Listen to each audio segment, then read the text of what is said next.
Imana ishimwe kandi kubw'uyu mugoroba mwiza Imana iduhaye kugira ngo tubane mu ijambo ry'Imana, kandi dushimira ikaze bakomeje kuduha bakozi b'Imana, ababyeyi mwakoze, Imana ibaha umugisha. Yakobo igice cya mbere murongo wa 17 nico dusoma gusa, hanyuma duhite tujya ku ijambo rikurikira ngira ngo ducungure umwanya ndebe ko noba mvuga nk'abingahe uyu mugoroba. Dushumba yaravuze turaza gusenga dushojeje. Turasomye Yakobo 1:17.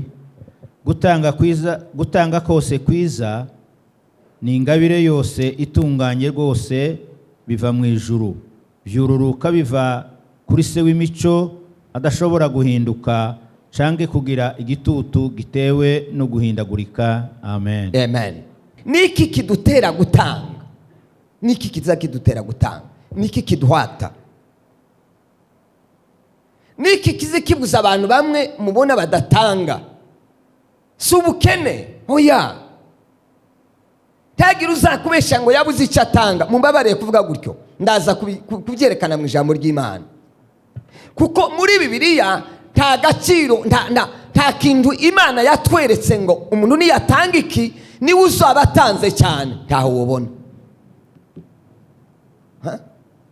Ndaza kubereka aho Imana, aho Yesu Kristo yashimye.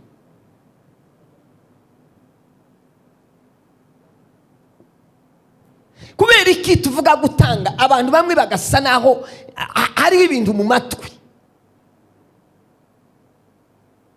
bikamurya bikanarenga, agatangira kuvuga abana ngo rega nguriya ngo hari ubushuti bagirana na pastor muco gituma ubona agenda atanga ngo arabifise, ngo hajya ubona umuntu uko abifise, uko abifise. Bintu bitatu bidutera gutanga, ndabisobanura ho gato. Cyambere, kwizera Imana. Kwizera. Ndasoma Bibiliya buriya turasoma. Cya kabiri, urukundo dukunda Imana. Cya gatatu, kuba ugira ubuntu. Umuntu ufite ubuntu. Kwizera, urukundo ukunda Imana no kugira ubuntu muri wewe.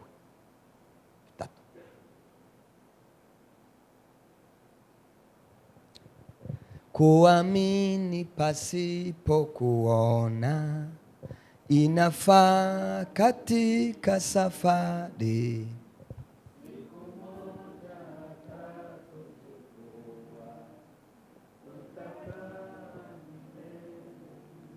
Kuamini pasipo kuona inafaa. Kwizera ukizera ibyo utabona birakwiriye muri uru rugendo.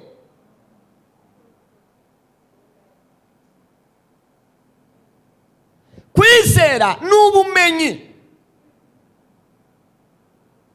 Mu Baheburayo 11 n'umurongo wa mbere haravuga ngo kwizera ngo nukumenya rwose udakekeranya. Buriya hari ibintu ndokekeranya, ni uburyo babazanye papa na mama bakanshira imbere. Sinukekeranya ngo saba ababyeyi ntibikunda. Aya kubera imyaka twize, were mwaka wa mbere tugenda tumenya ngo rimwe n'irindi rimwe ni kabiri. Haba nubwo isi n'ijuru borikuraho, nta wambwira ngo rimwe n'irindi rimwe ngo ni kane, sinovyumva.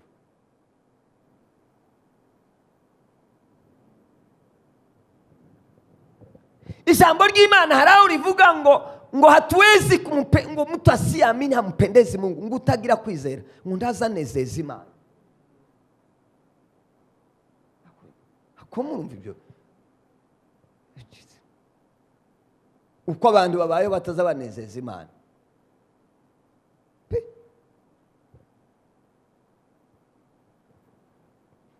Kandi baba mu rusengero, yewe no gutega amaboko bazaba yatega, no gutamba kuramya no guhimbaza baza baramya, haba no kurira mu rusengero baza barira.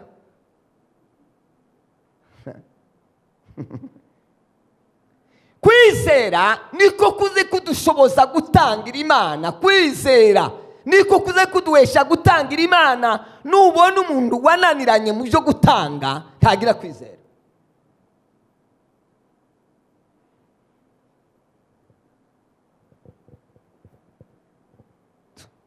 Reka dusoma Abaheburayo 11 n'umurongo wa 4. 11 n'umurongo wa 4.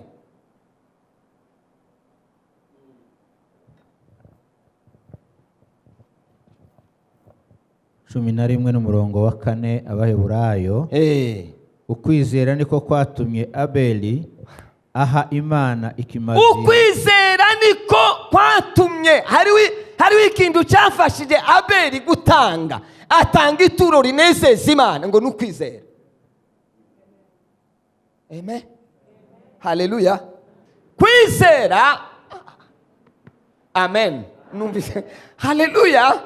Gutanga ntitwobishobora, biragoye, ariko ikize kidushoboza ni ukwizera. Kwizera Imana, kwizera uwo duha, twizera icyo tugiye gukora. Uko kwizera iyo kubira mu mutima kuza kubuza umuntu amahoro, bigatuma agira gute? Atanga.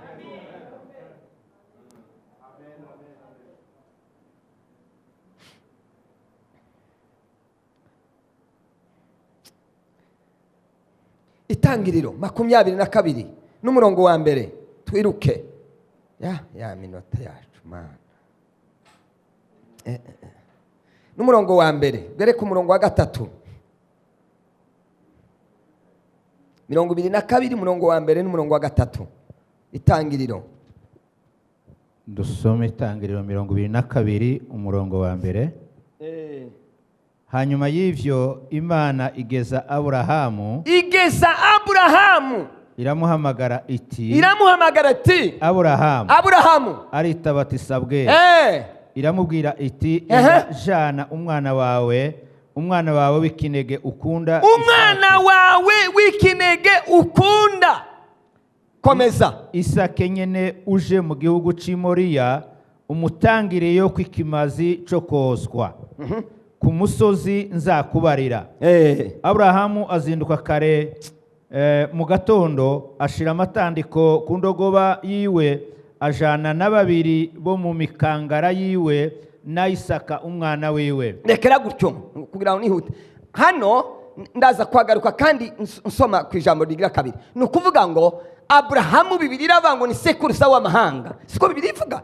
Kwizera tugira gukomoka muri Aburahamu. Bibiliya yavuze ngo Imana iramubwira ngo natange umwana mureke mbereke ikintu kimwe gikomeye. Buriya ikintu uzubona utanga ntigikore ku mutima wawe, tikizagikora no ku mutima w'Imana. Kurya uzubona uzani 500 ataya kurya, tazarya n'Imana. Kandi wasize 10,000, uzokore ku 10,000 ubiture nka 3 urebe, umutima uzawama wikanga. Kurya n'Imana umutima uzawama wikanga. Iyo umuntu ayagira gutyo, kandi ukubwa ushaka ngo iy'icumi isigare. Kubera iki? Iyo uyitanze niyikora ku mutima iragukanga. Kurya rero ikintu ariko ko turumvikana, ni ukuvuga ngo kwizera niko kuza kutuma dutanga ikintu kiremereye. Sema amen. Kigakora ku mutima wawe, kigakora no ku mutima w'Imana. Kubera Aburahamu yarajanye ikintu kiremereye ngo agere mu nzira, umwana aramubaza ati ariko papa, ese ko dusanzwe tujana inka y'igitambo, ko mbona hano dufite ibintu byose, igitambo kiri he?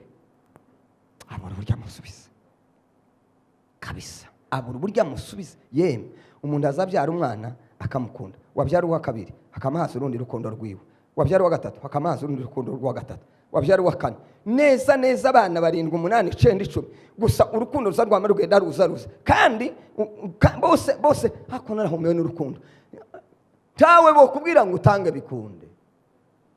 Hoya biragoye. yari yageragejwe nyine. Bibiliya yavuze ngo Imana iramugerageza, ariko kubera kwizera. Ese ko birumvikana? Kubera kwizera niko kuze gutuma dutanga ibiremereye abantu bakikanga. Amen, sema haleluya. Kwizera Imana niko kuza kuduhesha gutanga. Ntukatangare n'umuntu udatanga, ntagira kwizera.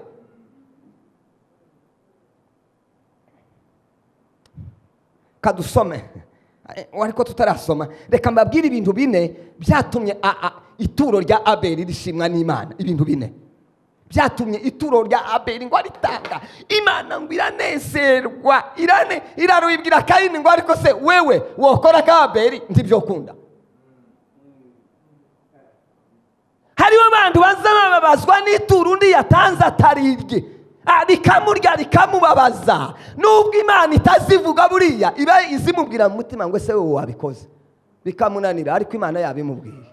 Kurabazwa n'uwatanze miliyoni 3 wazitanze,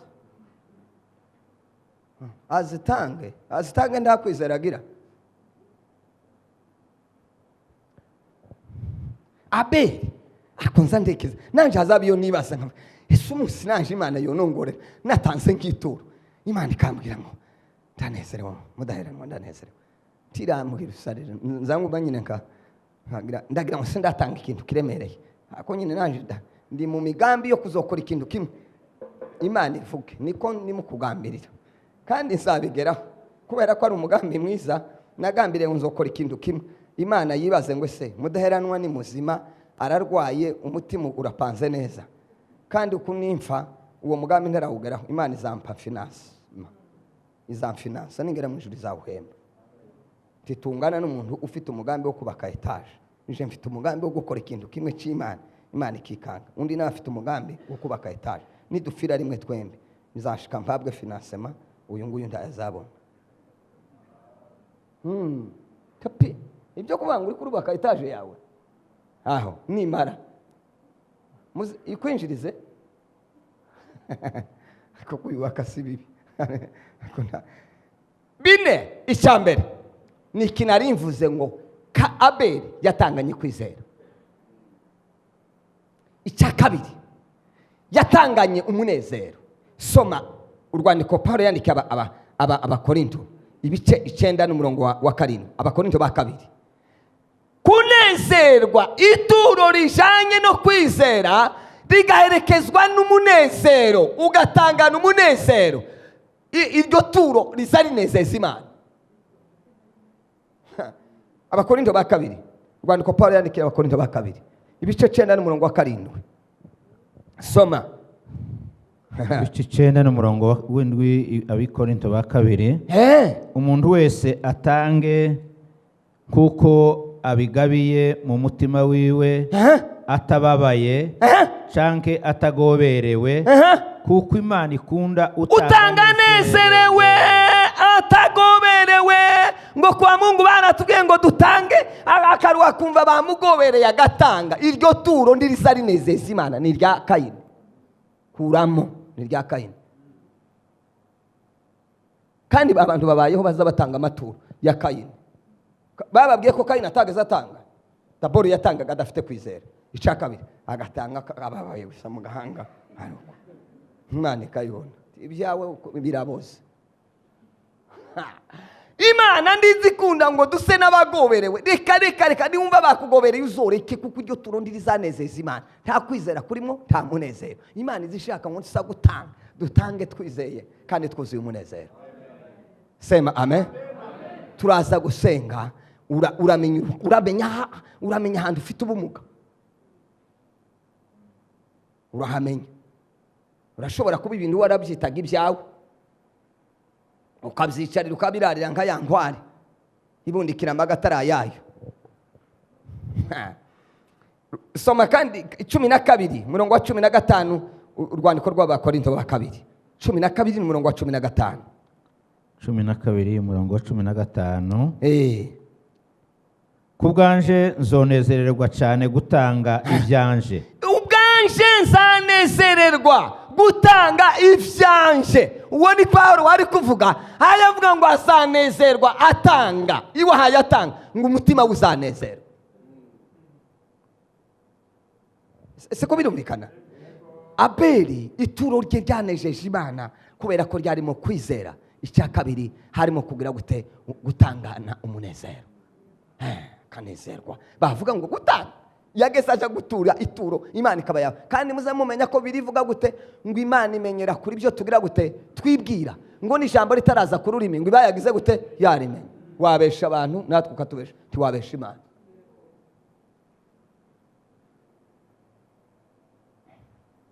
Cyo cya kabiri. Cya gatatu, kwigana Imana. Abeli yatanze yigana Imana. Kuko Imana yakunze abari mu isi byatumye igira gute itanga. Imana yatanze itanga na kwizera. Imana yaduhaye Yesu inezerewe. Kandi Imana iyo ntawe yiganye, yari yiganye yonyine. Noneho Abeli amenya kwigana Imana. Utese kwigana Imana ni gute? Ngiye kubikubwira rero. Ni gute twigana Imana? Ni byanditswe, ni nkabyo byiza.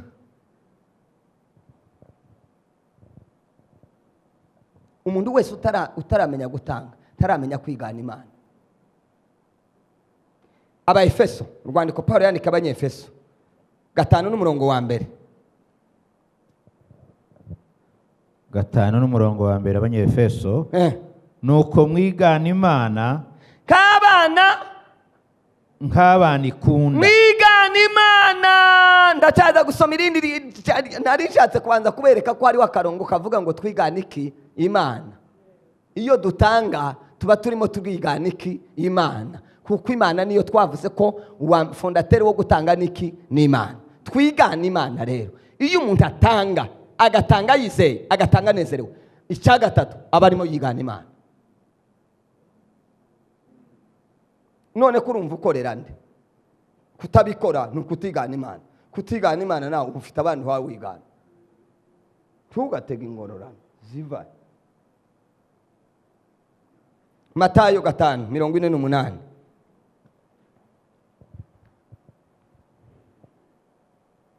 Gatanu 48. Matayo 5:48. Mwebwe nimube agahore kuko so wo mu ijuru ari agahore. Aho ndahashobora ariko none agahore. Nta ufite Bibiliya yera.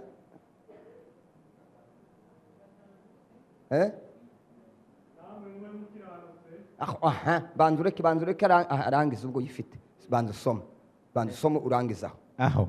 Naharangije. Waharangije. Yego. 5:48. Hasubiremo n'amarasoma. Mwebweho nimuba gahore kuko so wo mu ijuru ari agahore. Hari agahore bavuze ngo niki? Namwe mube mukiranutse. Kuko so wo mu ijuru akiranuka. Nukuvuga ngo Imana yacu. Iyo dutanganye kwizera kandi tugatanga tunezerewe, tukigana Imana, tuba tugize gute? Tuba dukiranutse. Birumvikanye? Tuba dukoze mu buryo bwo gukiranuka. Hariho abantu baza bakora, ndaza kubivuga, bakora ariko badakiranutse. Hariho amaturo amwe umuntu atanga ariko atakiranutse.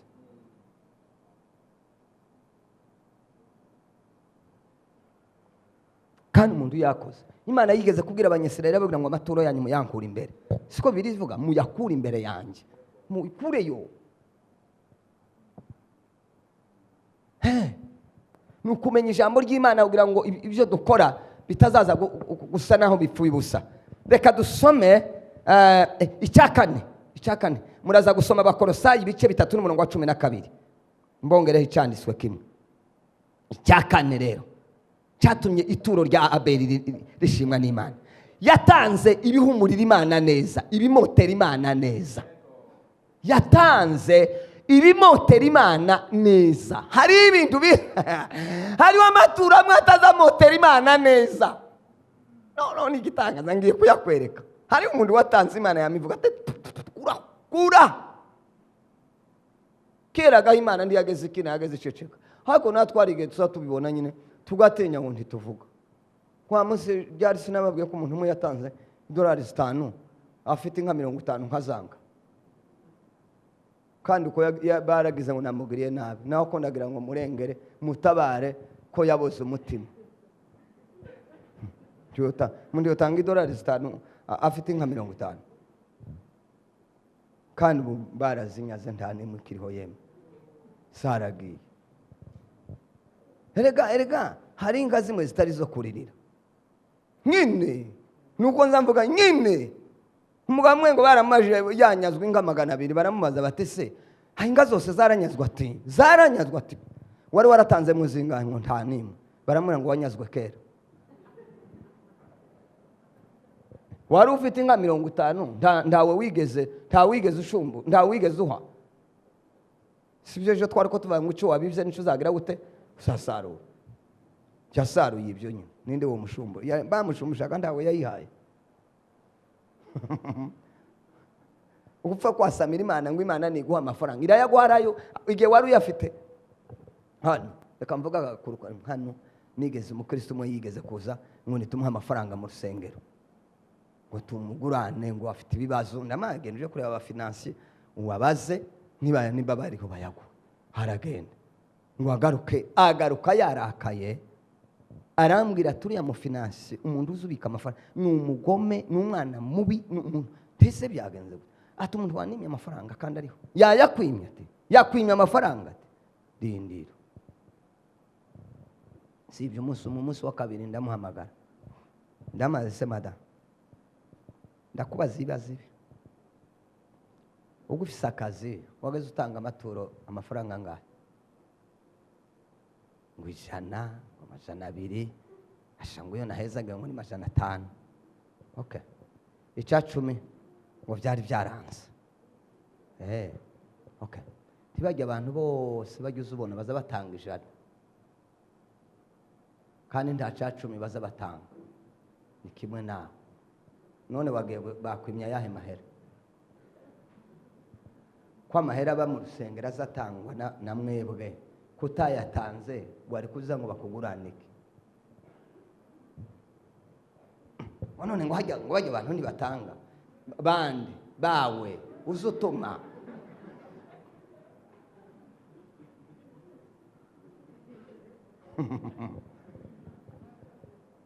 Buriya uzi ko ari abantu bazagenda bangwasha ngo hajya ngo muri Zion ngo amahera batanga kandi ntazatanga, ngo amaturo ngo hajya ngo ni bya 10. Wogira ibahati nziza nkakumenya ko wavuze gutyo ngakumenya.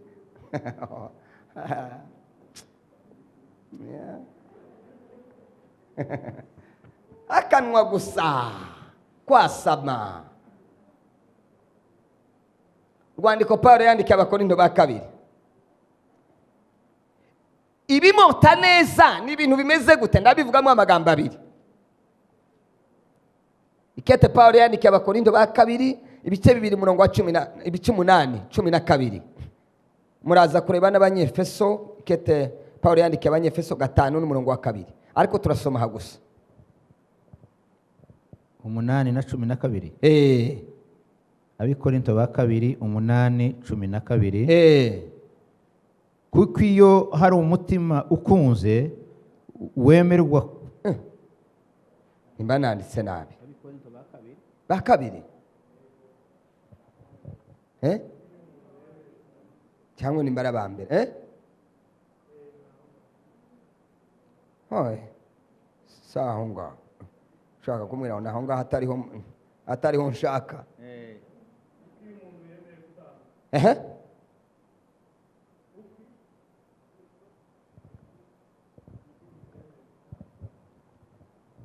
kuko iyo umuntu yemeye gutanga akurikije ibyo afite, ibyo birahagije, ntawe ukwiriye gutanga ibyo adafite. Okay, subira usome neza mu Kinyarwanda ciza, hariho style imwe utakoresheje neza. Subira ngira nkugorore. Kuko iyo umuntu yemeye gutanga akurikije ibyo afite, ibyo birahagije. Iyo umuntu yemeye gutanga atanga akurikije ibyo afite. ibyo birahagije, ntawe ukwiriye gutanga ibyo adafite. Ibyo birahagije. Ni ukuvuga ngo ibimotera Imana neza ni ugutanga bingana n'ibyo ufise. Reka nsubire mbisubiremo, ariko banusome iyo wasanga ikirundi bacumvikanye neza.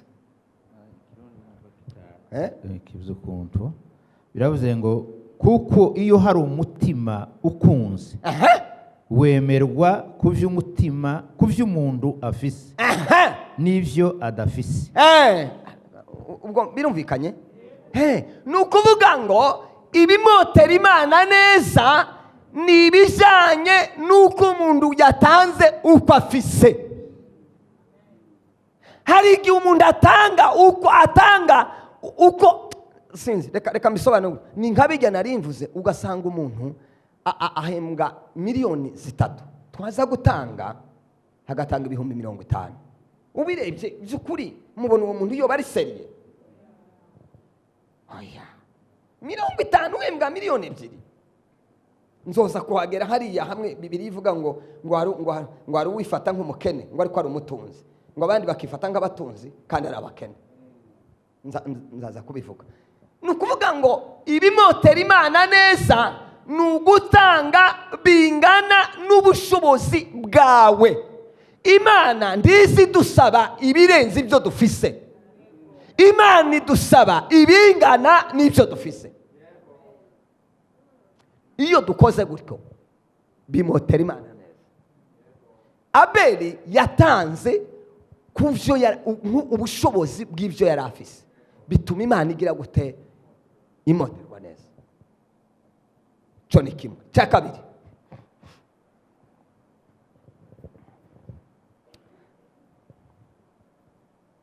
ni ugutanga ibidafise. Mu kirundi sinzi, agasembwa amarabaga. Agasembwa ni ugutanga ikintu kitari ko agasembwa amarabaga, santaje, akantu kadafise inenge. Uti gute? Samweli wa mbere, ngira ngo soma Samweli wa mbere. Samweli wa mbere 15 n'umurongo wa 14 bera ku 15. Samweli wa mbere 15 umurongo wa 14. Samweli aramubaza ati, none urwo rwanaga rw'intama runza mu matwi bono kwabagirana kw'inka numva n'ivyiki? Sawuli aramwishura ati, nizo bakuye mu Bameleki, kuko abantu bazigurije izirusha izindi ubwiza mu ntama no mu nka, ngo nizo gushikanira Uhoraho Imana yawe kw'ikimazi. Navyo ibindi byose twarabigesheje gose. Mwumve namwe 16. Oya hareke soma 22. 24. Abandi bazahasoma bonyine. Okay. 24. Maze Sawuli yishura Samweli ati, 20 na kangahe? Na kabiri. Na kabiri. Samweli aramwishura ati, mbega Uhoraho ahimbarwa n'ibimazi vyoswa? Mbega Imana ihimbarwa n'ibimazi vyoswa? N'ibindi bimazi gusumba umwumvira? Erega kumvira gusumba ibimazi no kuyoboka gusumba ibinure vy'imfizi n'intama. Narimvuze ngo ituro rinezera Imana n'ituro ridafisiki agasembwa inenge. Imana ibwira Sawuli ngo nagenda ageseza abantu ibintu byose arangiza bimare, abagore, abana, inka, indama, impene ageseze. Niko Imana yamubwiye. Aragenda. Hashitse rero arageseza ngo ariko akuramwo inka zimwe ngo amare kuzikuramo. Imana ngo ituma Samweli atugenda uje kubaza Sawuli nibiki yakoze. Ko namubwiye ngo ageseze ibintu byose niki byabaye. Bahuye na Sawuli. Samweli amwe ati byo mpaye numva byabira nibiki. Aramubwira ateka atabantu n'inka twazanye nziza zo gutambira Imana. Imana Samweli niko yamubwiye. Iki byo gutambira Imana? Ivyo Imana yavuze ngo ugeseze wabizanye ngo uje kubitanga. hariyo bimwe dutanga imana itanezererwa. Ni ukuvuga ngo iyo utumvira imana, iyo udakora ubushake bw'ijambo ry'imana, iyo utari ku murongo w'imana, iyo udatunganiye imana, iyo uzanye ikimazi ntikinezera imana. Nicyo gituma ijambo ry'imana rizavuga ngo Mungu akamutakabali Abeli na sadaka yake, ngo imana inezererwa Abeli ngo n'ituro rye. Imana ibanza kutunezererwa ikabona kwemera ituro ryacu. Sinzi niba byumvikanye. Twebwe tubanza kumotera imana neza, none iyo tumotera imana neza, ituro tuzanye rihita rimotera imana neza. Ntukibwire ngo ubwo utanga amaturo, nkunda kubibwira abakristo, umuntu ukabona ni atanga ariko akagira ibyaha, none yazana tukayanga.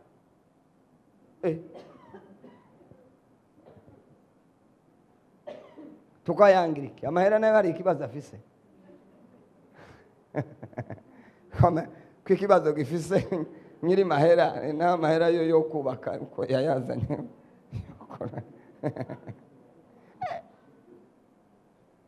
Ese turi kumwe?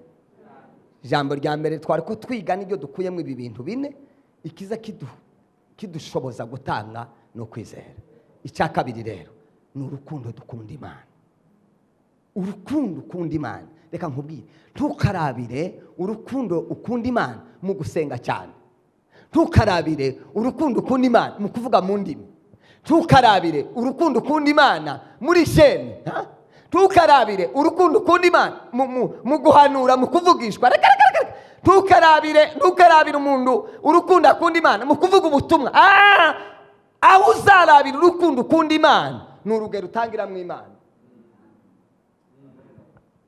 Ariko mbaye ngo bisobanura, nushaka gupima urukundo ukunda Imana kubyo yagukoreye, kubyo ihayikora n'ibindi gikora, uzabirebere kuki ku rukundo, uzabirebere ku buryo utanga. Imana yakurinze impanuka, mwari mupfuye n'amadani, mwari muvuye ku isi mugakira, cyangwa se mwagize impanuka ariko ntoyi itari kuriye, nuko warangiza ukaza haleluya, abantu bagatangira gukoma amashi utaravuga kubera ko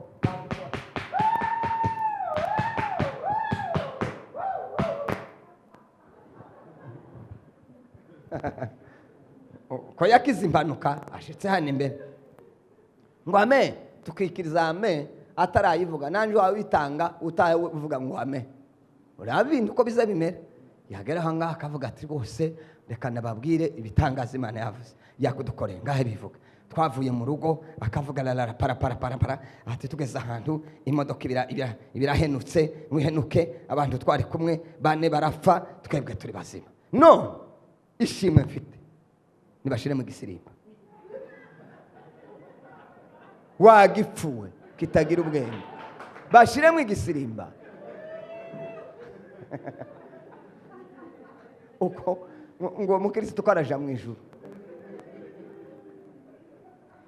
yarangiza ngo ngiye gutera haleluya, ngo mwitegure.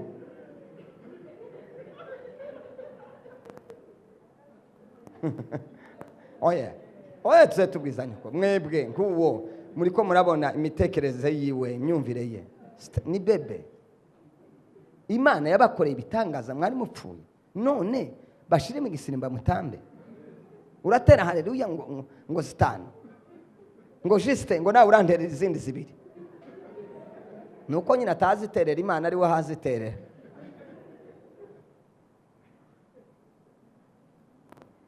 Imana ishimwe mwebwe ko mudafise bene abo bantu. Imana ihabwa icubahiro.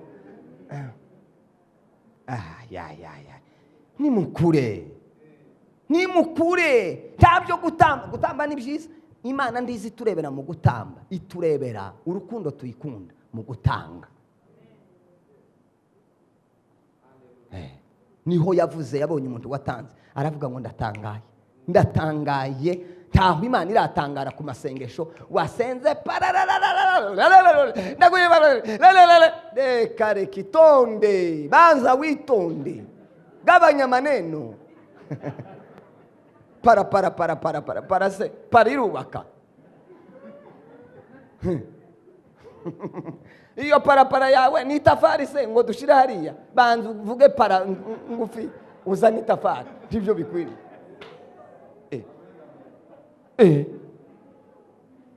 Hojewe ngo mfise igabire ngo gusengera ngo abantu ngo bazoza batangira Imana, reka ninde wakuwe ngo basengere? Banza utange, ngo ufise ingabire yo gusenga, ninde utayifise? Ko niyo ngabire Imana yamuhaye ngo kuzoza ngo asengera abantu, uko ndaza atanga agiye gusengera batanze. Bihorere, Bibiliya iravuga ngo gutanga bihesha iki? Umugisha.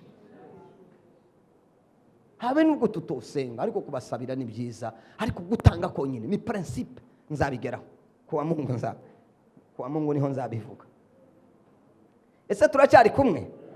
Twoha Imana icyubahiro. Haleluya, haleluya. Reka dusome ijambo ry'Imana, urwandiko rwa Yohana wa mbere ibice 4:9. Ariko wewe uze kunebera iyo Bibiliya y'ikinyarwanda, Bibiliya y'ikirundi kimaze kungenda rwose, kandi nari nzi kukivuga rwose cyane. Kandi Yohana wa mbere ibice 4:9. Dusome Yohana wa mbere 4:9. Iki nico cyaseruye urukundo rw'Imana. Iki nico cyaseruye. Ala. Sema amen. Amen. Akunda handu. Mana we ushimwe data wa twese rumwe. Naringize ngo ndere haleluya nuko nsanze mwamureba hirya. Ntababonye ariko haleluya ari mu mutima wanje, mbuzaho niterera. Murahari? Tere haleluya. Asante ko muri maso. Iki nico cyaseruye, nico cyagaragaje urukundo Imana idukunda. Iki nico cyerekana. Ala sema amen. Yesu Kristo ntiyigeze atunyegeza urukundo, yatweretse urukundo. Reka twumve icyo yatwerekeye mu rukundo rwayo. Byagenze gute? Komeze. Komeza cyane. Komeze. Nuko Imana yarungitse umwana wayo w'ikinege. Nuko Imana pribelebela atriginimenia livrigenimea la shilide kanskiliteta. Amen. Haleluya. Imana ihabwe icyubahiro. Umutima wanje uranezerewe kabisa. Yongeze kuri iki nico genza ntangira Imana ntisiganye. Iki nico cha Imana yatweretse mu rukundo ngo nuko yagize gute? Yarungitse, yatanze umwana wayo. Naha tuzatubonera urukundo rw'Imana ni mu rwego rwo kugira gute? Rwo gutanga. Imana kugira ngo ibone urukundo rwacu ishaka ngo tuyigane rya jambo twavuze, tuyigane mu kugira gute? Amina, haleluya. Tuyigane mu kutanga. Iyo utanze Imana izivuga ngo araniganye we tizibasha kwihagana. Nico gihe ziduhundagaza ibyayo tutarinze gusabirwa n'abashumba. Nawe ngurinda bavuga butuma bazagukora mutwe, bazawukora mu ruhu umusatsi upfuke ntacu uzabona. Kandi bene abo ngabo iyo haje umuvuga butuma azayiruka ngo aje imbere ngo ariho bamukoraho.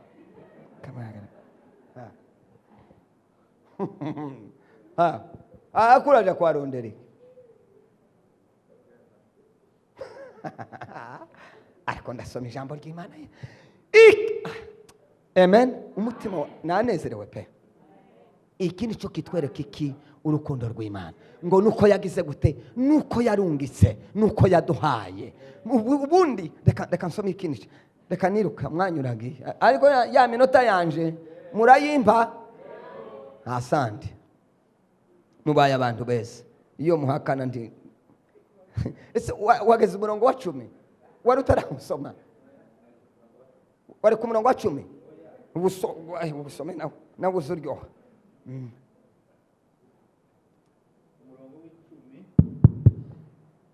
Iki nico kirimo urukundo. Iki nico kirimo urukundo.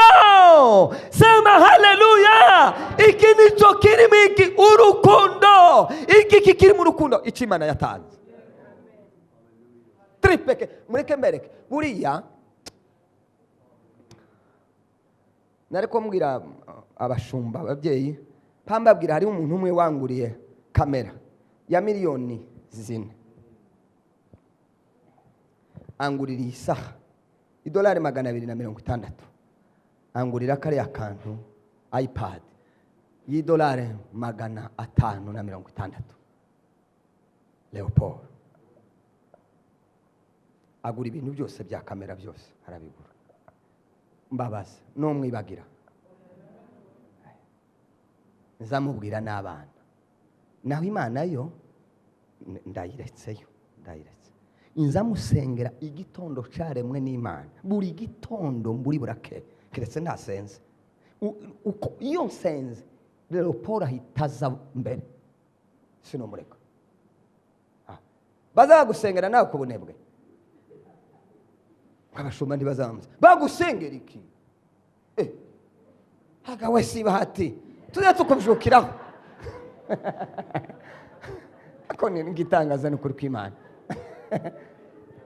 ega Moses Magembe n'Umutanzania yaravuze ngo wachungaji ngo ninapo wachunguza na wangalia ngo mnahofu mnaoga ngo sasa mimi ngo naanza kusema vitu ngo natangulia mimi nimetangulia nta bintu byo gucisha hidi bagusengera iki umushumbaza kujukana mu kanwa kubera iki abantu bose babakora bari kuri liste barazwi barareka kubasengera nawe ngo bagusengera iki ko bagusengera ku ndwara urarwaye mu mutwe niyo masengesho iki nico kiri mu iki urukundo rw'Imana icyo uzutanga iyo uhaye umuntu. Sema amen. Nagiye kuri Prince Serge naringiye kuri abantu ngo mare ntanga amafaranga ntanga na tike ngaruka gutyo ngo ngere mu nzira nyine izuba ryari rinkubise mbona undi arambwiye aramara nk'umushumba ngo uvuye ndamubwira ngo yari nagiye kuramutsa abantu ifaranga zaje yamambwira ngo se kwa ugenda ndi muri sport none nari kumubwira ngo sport ya Yesu ngo ya none mureka mfata agataxi ngo ngaha ngo tukaganira mu kazane tega narimerewe nabi gusa sinanje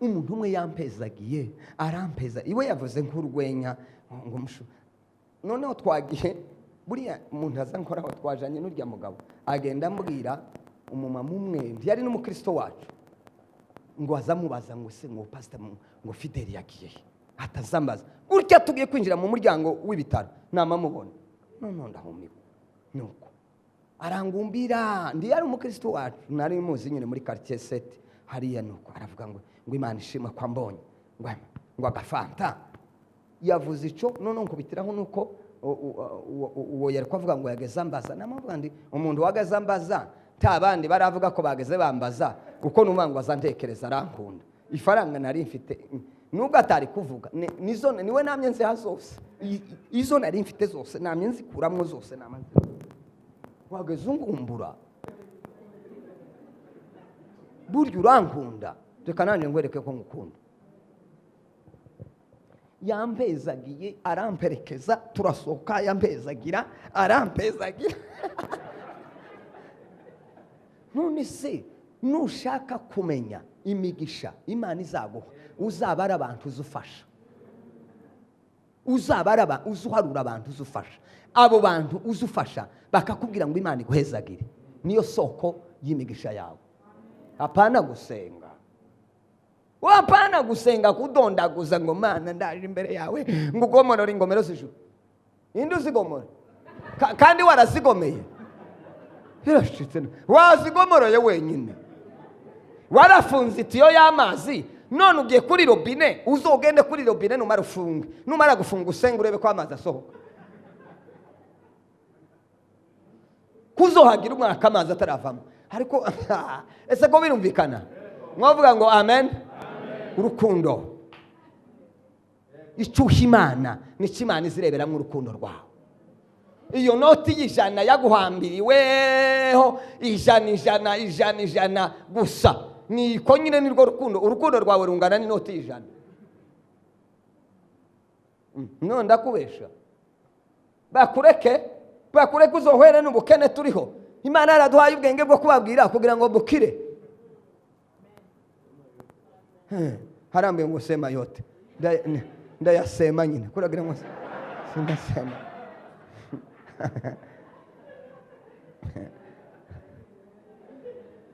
Amen. Haleluya. Bwana sifiwe. Yohana, ubutumwa bwiza bwa Yohana ibice 12:3.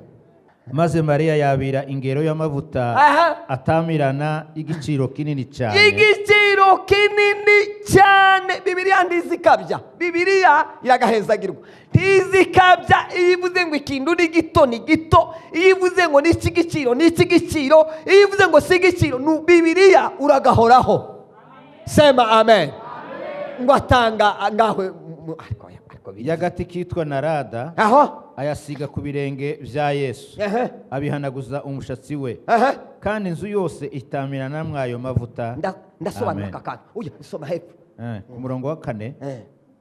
maze Yuda Isikariota umwe mu bigishwa biwe Yuda hagira gute ariko Yuda Isikariota umwe mu bigishwa biwe uwagira azamugure aravuga ati 5 niki cyatumye ayo mavuta ataguzwe idenariyo 300 ngo zihabwe aboro. Yesu ngo ntize kontabilite ngo abonye amavuta bayaharibisha. Tekera gutyo gira mvuge muracyari masi yefo. Noneho ubundi uyu mugore baturanezerewe. Amen. Urukundo kundi Imana. Uyu mugore yatanze ngo amavuta y'agati ka narada. Ayo mavuta y'agati ka narada mu nyigisho za Bibiliya bavuga ko yari amavuta ahenze cyane. Yagurwaga amafaranga angana n'agaciro k'umushahara w'umwaka. Ni ukuvuga ngo Mariya yarakoraga akabika agakora akabika agakora akabika agakora akabika. Umwaka uheze afata ya mafaranga yose ayagura ayo mavuta y'iki y'agati ka narada. Mwumve igitangaza ngo arayazana ngo ayazanye ngo ayamena ku birenge bya Yesu. Ngo ayamene ku birenge bya Yesu ngo ahitagira gute amotera abantu bose. Ituro ese turi kumwe. Ituro ririmo kwizera. Ituro ririmo umunezero. Ituro sema amen. Haleluya. Umva bizari mota. Hariho abantu baza batura ituro ryabo rikamotera urusengero.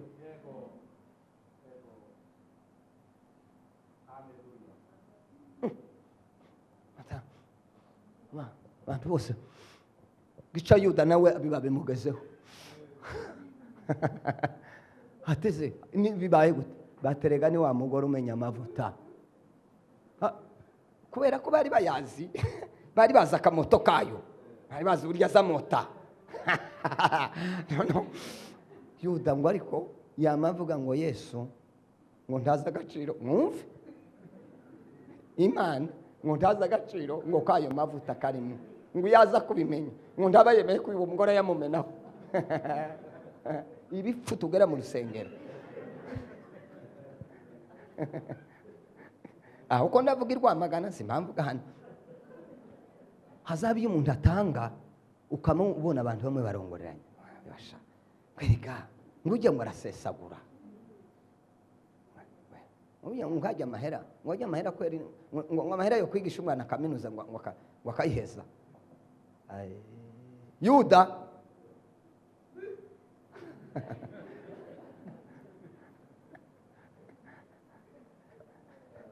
kunagatima akamoto.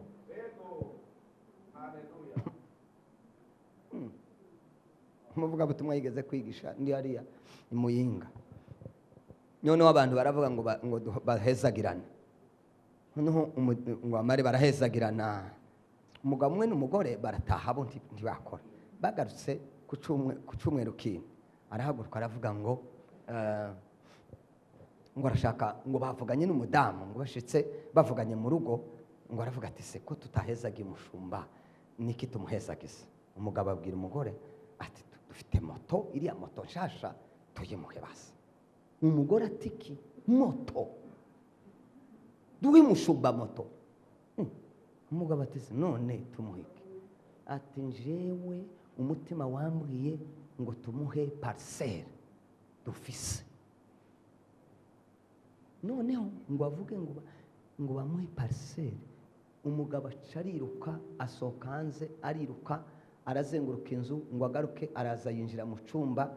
Noneho umugore acagira ngo none yavuze ijambo ryakomerekeje umugabo. Akiragenda aramusanga mu cyumba, aramubwira ati sheri niki?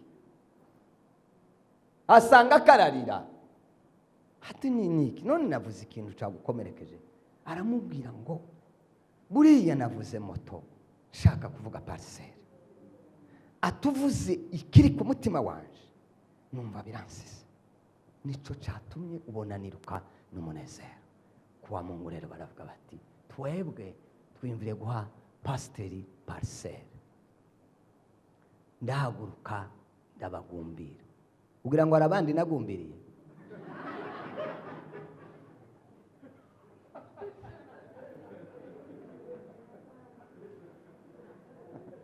Nyine nkabagumbira ngo bagire bati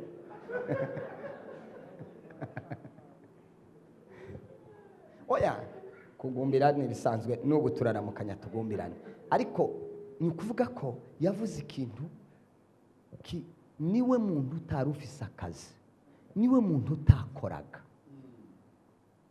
Ndamubwira ngo Anisete, ureke Imana yo izi bizokora. Ukoreye umugabo nzakwitura iyi neza, iyi neza ukoze iyi nzayikwitura. Namwituye agace ariko nyine, ariko ndacyafite umugabo. Naravuze ngo nzitura Anisete neza yikange, amenye ko yakoreye umugabo.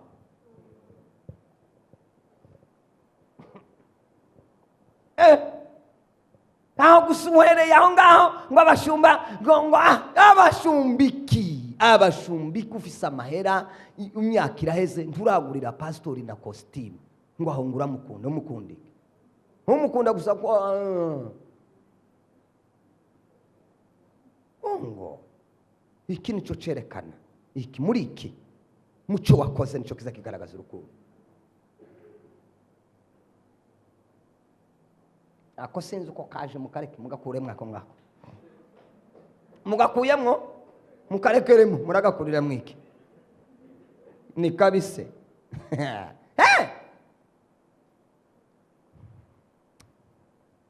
Reka nsoze kuba umunyabuntu. Nsoze nakabasi iki ndakirangije. Urukundo nirwo zato umunyabuntu.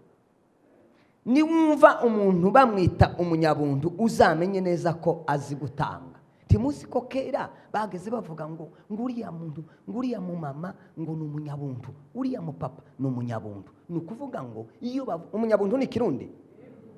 Iyo bavuze ngo umuntu ngo ni umunyabuntu, ni umuntu ugira gute? Utanga. Nta muntu uzi utanga atagira ubuntu. Oya, ntibikunda. Igituma utazi utanga nta buntu ugira. Ntiwoha abantu, ntiwoha n'Imana. Abantu bazagufana, abantu baza baganya bari imbere yawe ukabareka.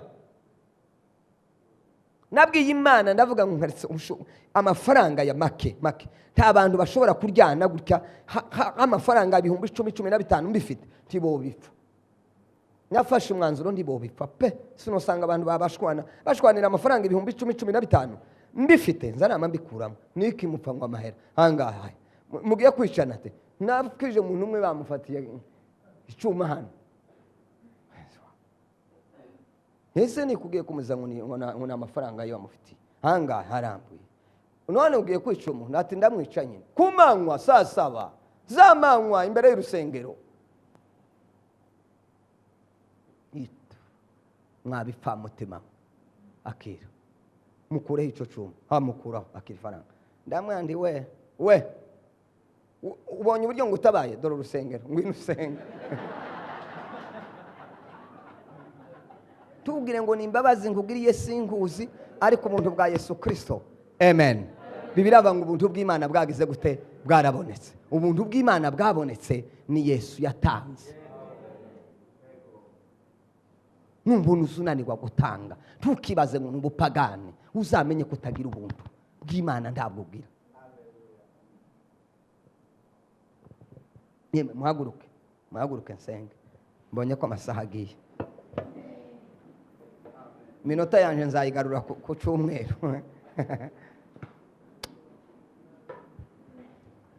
Ngwino muko. Uriya ariko nduri umukobwa bambwiye kufisa abana. Ibanguza karirimo kamwe. Tugiye gusenga. Ibaze. Tekereza mu mutima wawe. Niki kibuze, niki ugikenye. Niyo utarahura n'Imana, turigana Imana. Urashaka gutanga ibimotera Imana. Mu mutima wawe harimo kwizera. Ese muri wewe huzuyemo urukundo, rukunda Imana rutuma utanga. Ese ubuntu bwaraheze. Niki kibuze. Bibiliya iravuga aracyateza amaboko. Twavuganye yuko ibyo dufise atari byacu ari iby'Imana. Tuvugana uburyo Imana isi duha ariko tukayima. Bantu b'Imana. Nigiye kurwaye, niho ubabara, nihe bidakunda. Imana iriho. Imana izindura amateka igahindura ubuzima. Urashaka kumenyekana, tanga. Urashaka kuvugwa mu isi, tanga. Urashaka kumenyekana, tanga. Urashaka kwigana Imana, tanga.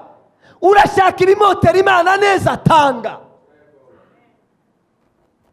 Urashaka gushimwa n'Imana n'abantu. Hariho ijambo rimwe ntasomye rivuga ngo umuntu wese ngo akunda ugira gute, ngo azashaka kwijibana ngo nutanga.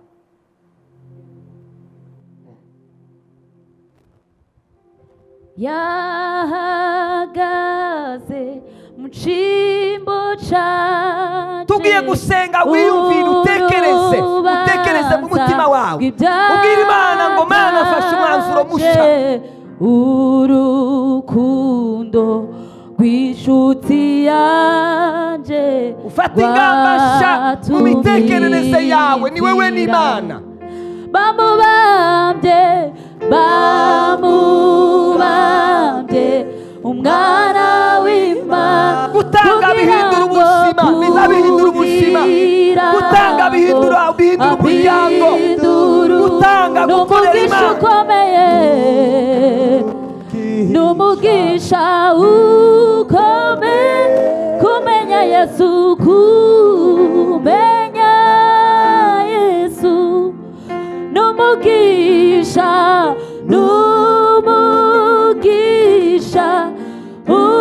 ukomeye kumenya Yesu. N'umugisha ukomeye, n'umugisha ukomeye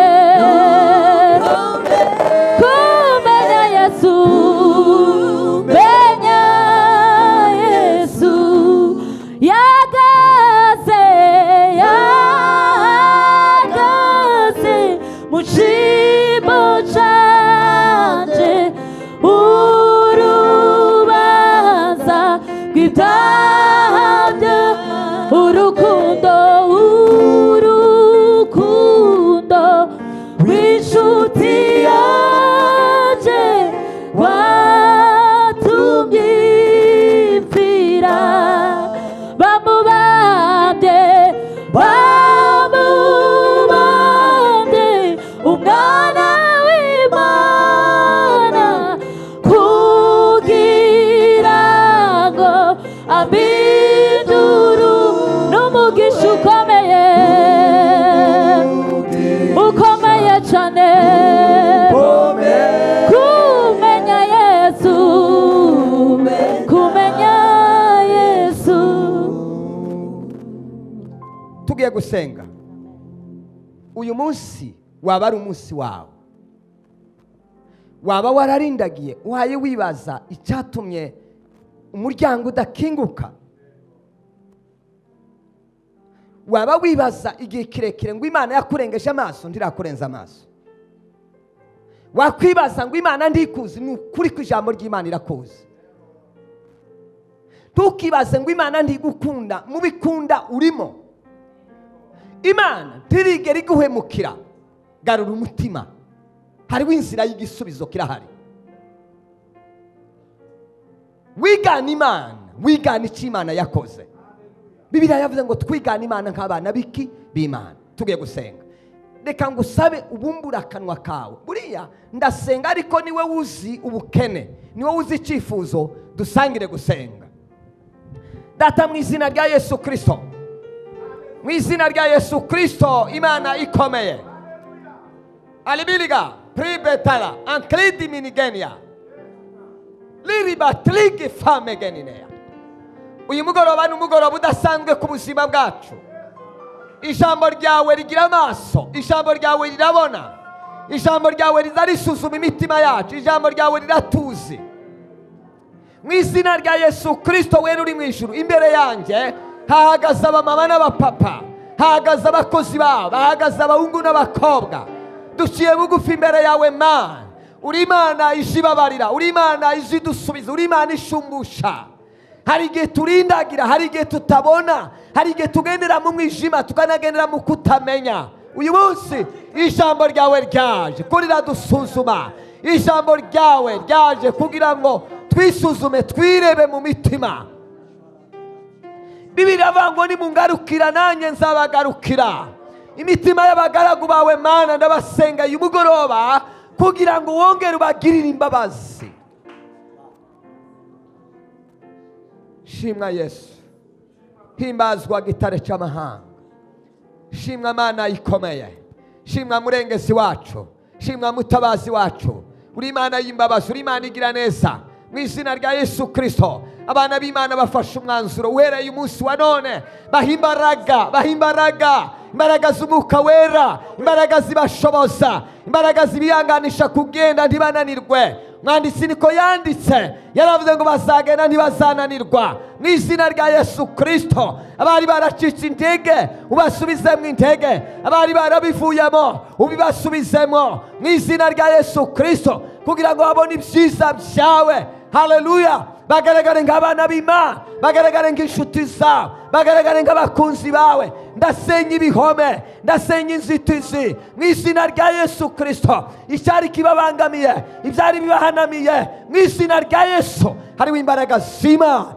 Reka babohoke, bohora imitima, bohora ubugingo, bohora imitekerereze, bohora imyumvire. Kangura amaso yabo, kangura imitima yabo, baha amatwi yo kumva no gutahura, kugira ngo bashire ijambo ryawe mu bikorwa.